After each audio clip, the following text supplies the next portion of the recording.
Welcome to the Personal Trainer Hustle. Personal Trainer Hustle. If you didn't know, you do now. Welcome back to the Personal Trainer Hustle podcast, you guys. We're talking about why people buy personal training today. Okay, that's the question on everyone's mind is, why do people buy? And if it's not on your mind, then maybe we should talk about it. Why do people buy personal training? Because there is a big misconception around why people buy, and that is what I want to talk about today. Why people buy, and really the three things that you have to achieve to get somebody to buy personal training from you.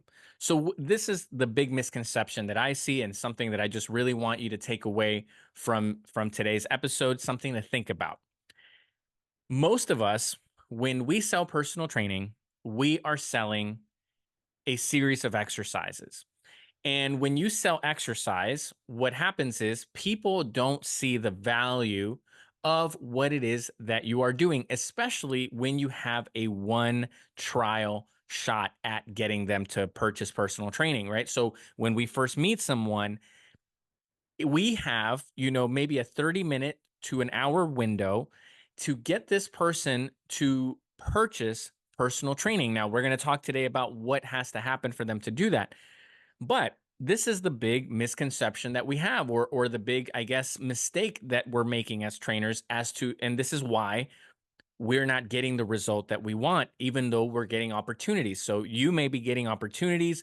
People are showing up to train with you, to try your training sessions, and yet they keep kind of giving you excuses, backing out, giving you the runaround, feeling like the price is not within a comfort level for them, right? It's not affordable for them. And usually, it's not always the case, but I want you to think about this as a possibility for you.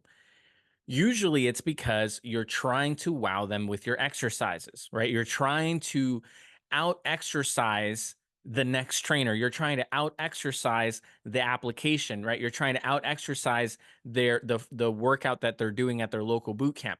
And so what happens is we fall into a trap of trying to come up with the coolest, latest, most interesting workouts that we can possibly come up with. Some people believe that if they just have better equipment, newer equipment, more technologically advanced equipment, that somehow that's going to make the difference. Some people believe if they just have even more workouts, more, combinations of exercises. Or some people think if I just have bigger personality, if I high five this person more, if I just pump them up even more, if I motivate them more, then that's what's going to sell the training. But this is the thing. Even though all of those things are important, they're all part of it. That's not what's going to get this person to make a decision to purchase your training. And I'm going to tell you why, because this is what you're focusing on is kind of a given.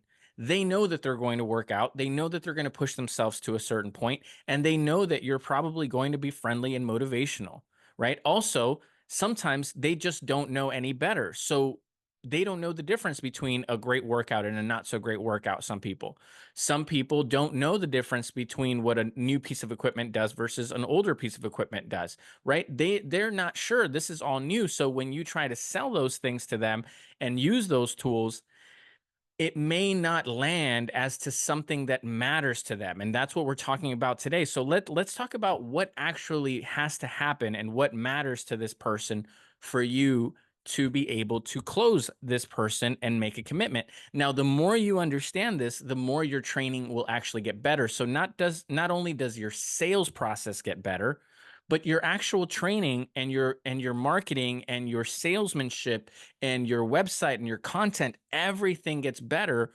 when you understand these concepts. Okay, so let's talk about three very simple things that have to happen for somebody to want to buy training from you. Number one, the first thing that has to happen is that you simply have to gain their trust. Now, I say simply because it's a simple concept, but it's not very simple to achieve. Okay, so trust. If this person does not trust you, then they're not going to make a commitment. Okay. And sometimes we forget that the point, or at least one of the things that we have to make sure happens by the time that this first workout with them is over, is that it doesn't matter as much what exercises you chose. It doesn't matter as much which equipment you used. What matters is their perception and if they feel like they trust you. Now, how do you achieve trust? The only way to achieve trust with that person is to ask them questions and to listen to their concerns very carefully and to be able to get them to know that you hear their concerns and that you are listening to their concerns and their wants and their needs. Okay? So what's a simple technique that you can use? Number 1, you have to make sure that you have a series of good questions. You have to ask questions and not just have a series of questions, because in past episodes, I've given you even questions to ask them. What you need to develop, and this is the part that cannot be taught, is that you have to have enough care and enough interest in that individual to ask what we call follow up questions. That is, when that person says something, makes a statement, says what they're concerned about, talks about what they need, talk about what they want, talk about what they fear, when that comes out of their mouth, if you care about them, if you are listening and you're being attentive, it only makes sense that you're going to ask follow-up questions. And when you ask follow-up questions, that individual begins to know that you're actually having a conversation with them, that you're not just asking questions and just trying to get to the sale. You're not just checking things off of your checklist and moving on to the workout. And I'm telling you this because a lot of the times, trainers, we feel more comfortable on the gym floor, right? Like that's what we got certified in. That's where all the magic happens. That's where we spend our time. That's how we got fit. That's the fun part, right? That's the product and the service that we're going to give them. What I want you to realize is because you're thinking that way, you're probably doing it the harder way. You're making it more difficult on yourself to get that sale because you are focusing on trying to sell this person and trying to get them to make a commitment based on the workout, when in reality they either don't know anything about working out, so they're putting it on you, or they are not going to be wowed because they know that they're supposed to work out. So the workout itself, even though it must be good, it must be accurate, it must be safe, it must be challenging, it must be fun, all of those things are somewhat of a given, right? And again, it doesn't mean that you don't have to have all that and that you can't get popular and you can't get clients doing it that way. But what I'm trying to get you to think about is the deeper thing that has to happen, the mental and emotional thing that has to happen in your potential customer's mind. And what has to happen in their mind is that they need to feel like they trust you. And the way that that's going to happen is not through squats. It's not through just exercising. It's not through putting a band on top of a ball, on top of a BOSU, throwing the medicine ball around, right?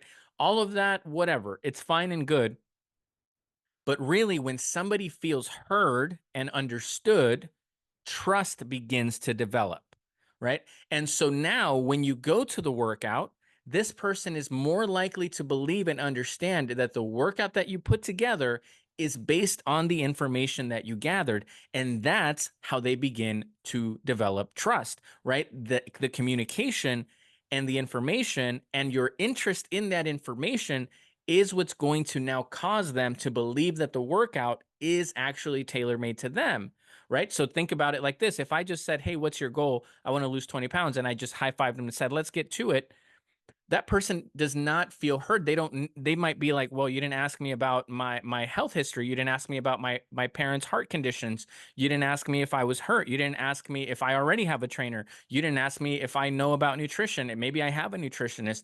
You didn't ask me about the supplements that I've been taking. I'm curious about that. You didn't ask me about the medication that I'm taking that I'm worried I'm taking during these workouts. So because you didn't listen, you didn't ask questions, you didn't get to know me, I don't think that this workout is actually being tailor made to me. Now, this might not be a conscious decision or a conscious awareness, but you guys know what I'm talking about. When this individual at the end gives you the runaround, it's because they didn't trust you. It's because you didn't listen, you didn't ask questions, and you didn't ask follow-up questions in order for them to um, feel heard and understood, right? The last part of trust and gaining trust is you also want to be able to repeat back to them what they said. So this is just a skill that you need to develop and something that you can practice in your next visit.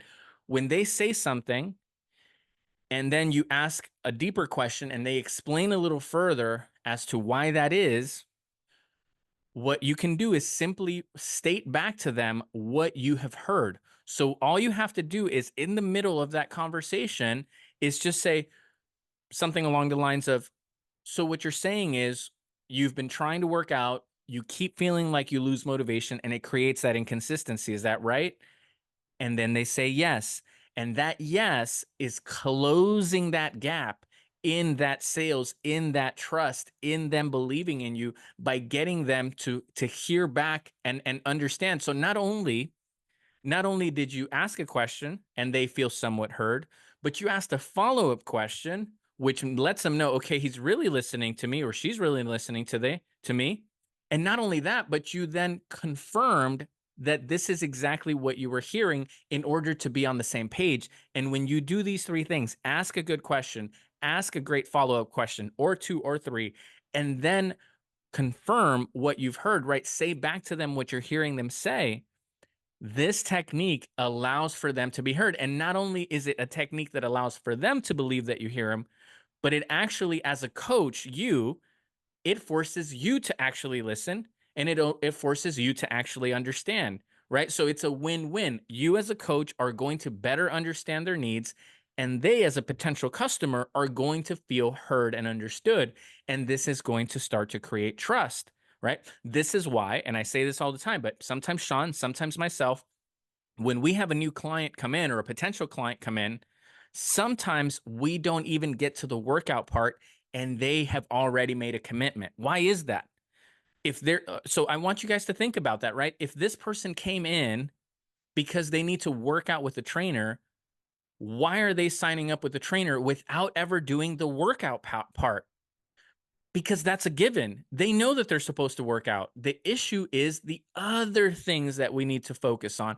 And so, because we have developed the skills in the other areas of asking the right questions, of getting to know them, of gaining their trust, they trust us enough to sign up for training kind of sight unseen to a certain degree. Obviously, they want to see the studio, they want to meet us, right? But because we're doing, and we got another 2 points here that we're going to make, but because we're doing all of this and gaining someone's trust through communication, the workout part sometimes isn't even the part that they care about. They say, okay, I'll start for a 6-month plan and I'll start next Monday.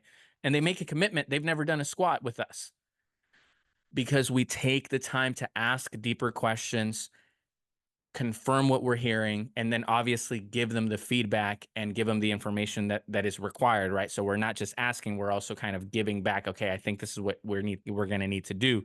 But number two is very simple, but a lot of people are failing at this.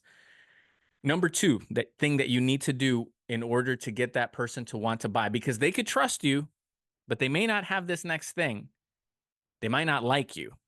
Okay. And in some sales books that I've read, sometimes they say likability is the number one thing that you have to have, right? So I put it in number two, but likability is sometimes half the battle, you guys. Sometimes being likable is the simplest, most powerful thing that you could be doing in order to get that person to trust you, to believe in you, to want to sign up with you.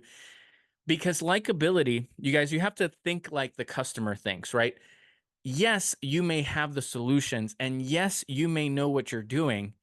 But if this person doesn't feel like they can see you 3 times a week, twice a week, for 3 months, for 6 months, for a year, right? Because they have to understand not only that you know what you're doing and that you are listening and that you're paying attention and trust you, they could trust you and say, this person seems like a very good trainer, but I just don't see myself working with them long term. What that may be, I don't know. But I need at least my job, because I can't meet you guys in person all the time, right? But what I can at least do with you guys through this podcast is at least point you in the direction so that you can start maybe figuring out what may be happening with you, right? But one of the big issues that may be happening is that people aren't connecting with you as a person, right? You may be so technical. You might be saying, Sam, man, I've got the information, I've got the questions, I can get their trust, but they're not signing up with me. Okay, maybe they don't connect with you. Maybe they don't like you, right? Maybe because this has happened, right? I've talked to Sean and even Fabio about it recently. A few weeks ago, I remember I had like just a random meeting because I was at the studio and I said, okay, meeting, right? I said, okay, this is the most important thing I need you guys to do. Smile more, you guys. And they're listening. They'll know that this is what happened.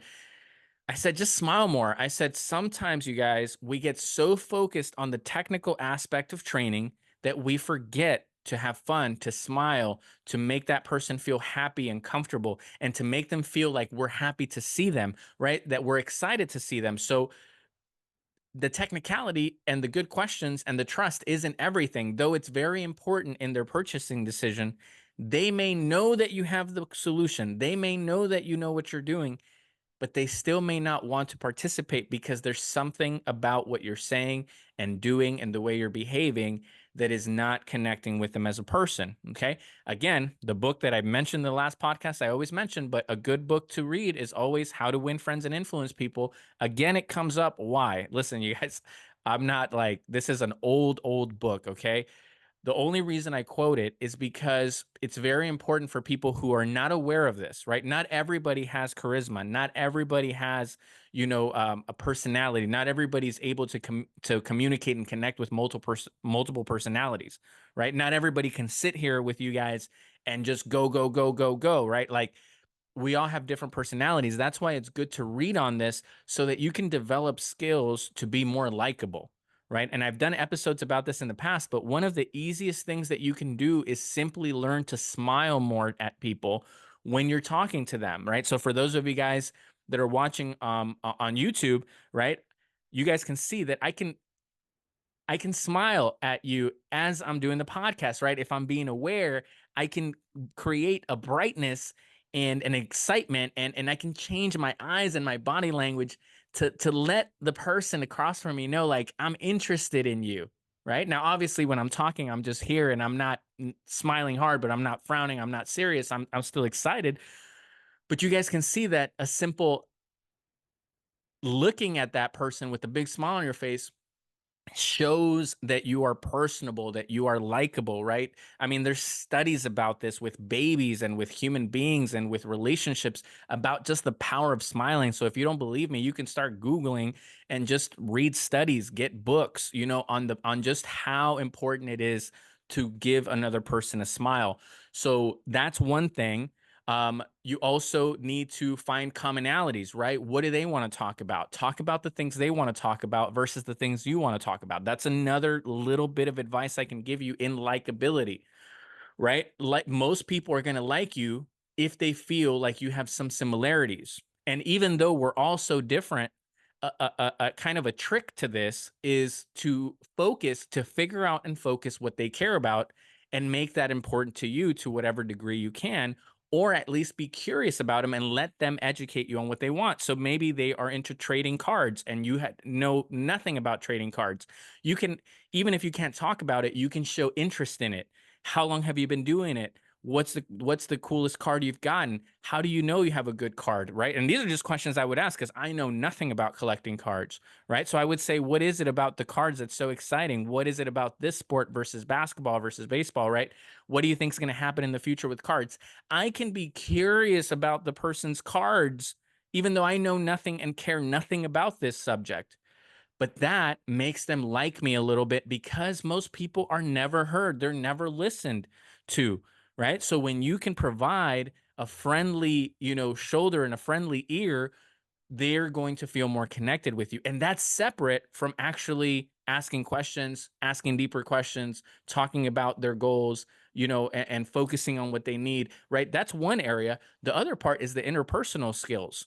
And a lot of trainers, we're not developing our interpersonal skills, or we don't realize that our personality in a way is negative or toxic or uninterested in them, right? So I'll give you an example, right? Sometimes trainers, we meet a new client and the first thing we do is we go, oh man, Last night, me and my girlfriend, we went to a Dodgers game. Do you like the Dodgers? No, I don't like. Oh, no. Oh, why not? Why don't you like the Dodgers? Okay, cool. Yeah, so we went, man, there was traffic and it's hard to get in there. And you're talking about yourself. And so even though that doesn't make you, unlikable, it does not add to you being liked, right? You're not actively working to be liked. But if I go, what did you do this weekend? And they say, oh, I went to a football game. Oh, really? I haven't been in forever. What's your favorite team? Oh, I love this team. How long have you been a fan? Good. So how did it go? What was it? Did you get some food, whatever? And then because they love it, they're probably going to open up. Now, they might not. They're in the middle of a workout, whatever, whatever. But the idea that I need you to walk away with is being liked is a whole thing in and of itself, and you can work at it, and again, right, you guys, I'm making a big deal of it, but really just being a kind person, a nice person, which I'm sure most of you are, you probably have it covered. But I'm just saying, for those few that may be struggling with this, right? Maybe you're very judgmental. Maybe you have high anxiety. Maybe that stuff can lead to certain reactions that makes people feel uncomfortable. Maybe you're talking about a subject that makes them uncomfortable. You don't even realize that you're doing that, right? So again, asking questions and talking about what they want is super important. I think in the book, How to Win Friends and Influence People, I think this is where he gives this example of being kind of like a dog or a puppy, right?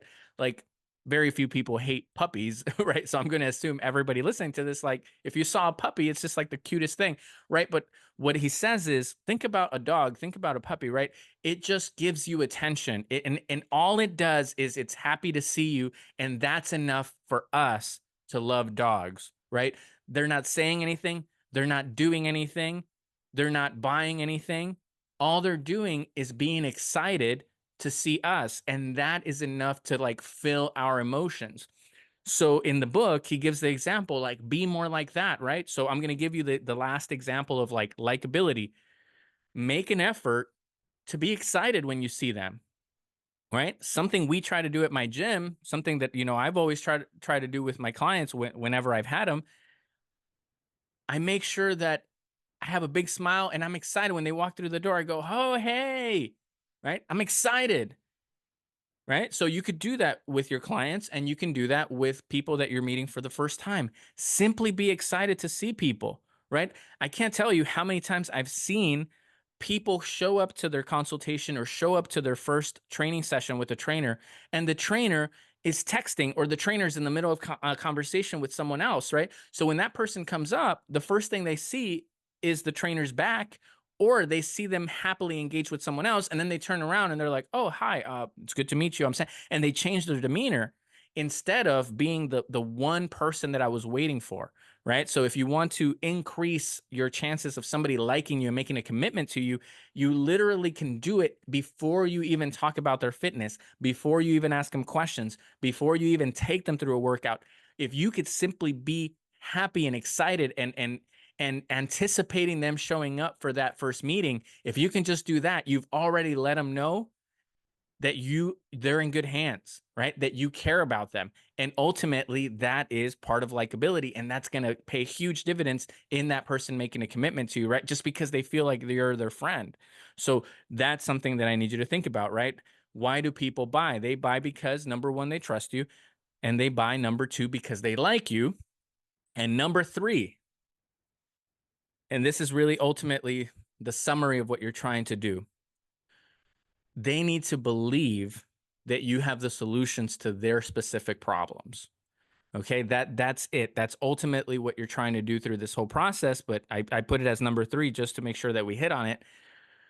Through this process, through the questions that you answer, that you ask, the follow-up questions, the attention, and also the solutions that you provide, right? So number three could have also been solutions, right? You need to ultimately have solutions to their specific problems. The only way to know this is to know exactly what their problems are.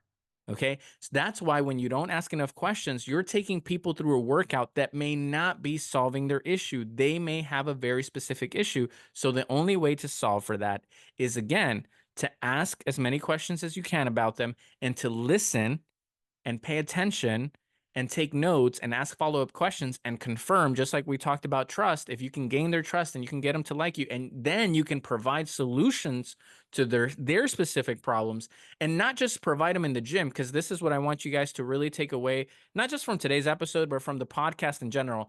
And I've said this a lot more lately, right? It's about communication, right? Just recently in one of the episodes, I talked about just like that communication is a skill all on its own, right? You may be a great trainer, but you're not a great communicator. And so that may be holding you back. So a lot of what we're talking about today is just your communication skills. That's kind of like the all-encompassing skill here, is learning to communicate. So when you're going through this first meeting and you're gaining their trust by asking questions, by listening, by digging deeper, by confirming what they say, by being likable, by being excited, by smiling, you're going to ultimately find a solution and provide a solution to their specific problem. But you first need to know what the problem is. And secondly, you need to verbalize that this is what this exercise, or this is what this routine, or this is what this movement, or this, whatever it is that you decide to do, this is specifically working towards blank, right? And so you now learn to speak to that individual in terms that matter to them. And the only way you can do that is if you did everything else in the beginning, right? So now when you go to a workout and they say they can't, they want to learn how to squat, they want to do things correctly. Well, now you're not going to take them through battle ropes and burpees and all that, because that's not technical, right? That's just a workout. So you're going to take them through learning hinging, learning squats, explaining why they can't go low. And so they're going to feel like, oh yeah, I wanted to learn how to work out and you're teaching me how to work out. If they feel like, oh, exercise is boring, right? Da da da da da. Okay, you go through everything. When you're working them out, you go, isn't this more fun than just running on the treadmill? And what it's going to do is now you're verbalizing the solution that training provides for them. And if you can show them and verbalize, right? Because these are the two things that you need to do, right? Again, why do people buy is today's question.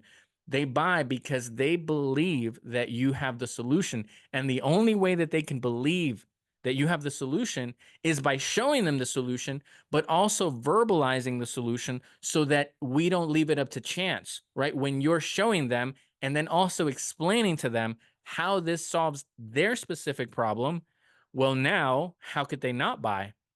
This is exactly what they asked for.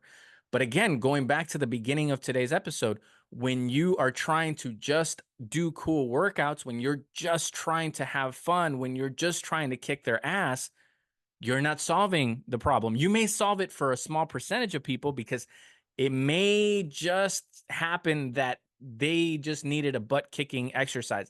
It may work, or they may already know why they need a trainer. So just taking them through a workout might be enough because they know, okay, I just need to be consistent. I need a coach to take me through it and push me beyond my limits, right? So they already know. So it could happen. That's why, you guys, it's so important to develop more knowledge and more skills, because if all you do is just take people through a series of exercises and hope that that's what they need, right? Hope that all they need is a tough workout and accountability, well, then you're only going to sign up people who want that, but you're going to miss on the people who want to learn the movements, people who are scared of the gym, people who have anxiety around the gym, people who are looking only for strength training, people who are looking only for mobility work because they feel like they're stiff. You're going to miss all of the other people that have different goals, because all you're capable of doing is taking people through this one specific way of doing fitness and hoping that they figured out why they want to do it. And if you just hope that the exercise and their goals match, then you're going to have a slower process of getting clientele, because you're just rolling the dice and hoping that your style matches with this person. And then if it doesn't, they're going to give you the runaround. Then you do the same thing again and just hope that it matches with this person, right? You're taking longer and you're losing a lot of potential customers.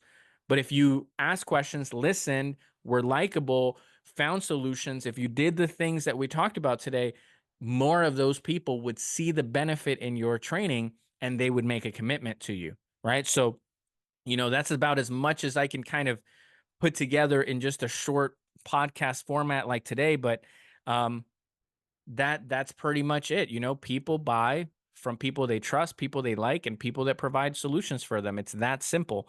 So if you can think about that, meditate on that, take notes, come up with questions, practice. You guys, a lot of the things that we talk about, it's just you have to practice them, right? So take some time to practice, maybe with another trainer friend of yours, maybe by yourself. Sometimes I just practice in the car. Sean knows this. He does the same thing, right? We run through the scenario in our head. We say what they might say, what I might say, what they might say, what I might say. Okay. And I practice. So by the time I'm doing it, I kind of have gathered the rhythm as to how I'm going to pull this off. So, um, some stuff to think about. You guys, thanks for listening. I appreciate you guys tuning in. As always, send in your questions to personaltrainerhustle.com. It's linked in the about section of the podcast on the audio only format. I also link it on the YouTube. So you guys can do that. And the big news is, so I have not done this for a long time because, it's not my thing, but I think this will be great. You guys on Instagram, Personal Trainer Hustle on Instagram. Make sure you guys go to Personal Trainer Hustle on Instagram. Hit me a follow if you're one of the first few people to follow, because right now it's a brand new account that I just made. Okay. But it is me, Personal Trainer Hustle on Instagram. That's my account. You guys can go and follow the first few people that send a message in. I'll reply. I'll say hi. But let's get some followers on the Personal Trainer Hustle account. So maybe I should have opened up with that because maybe half the people already tuned out by the time the episode's over. But this is how I'll know you listened to the whole episode. So make sure you guys go and follow Personal Trainer Hustle on Instagram, and you guys go to personaltrainerhustle.com to send in your own questions. We do Q&A episodes as well, where I make an episode all about a question that one of you guys send in. So you guys can do that as well. I will be looking for those follows on the IG. All right. And I'll talk to you guys soon.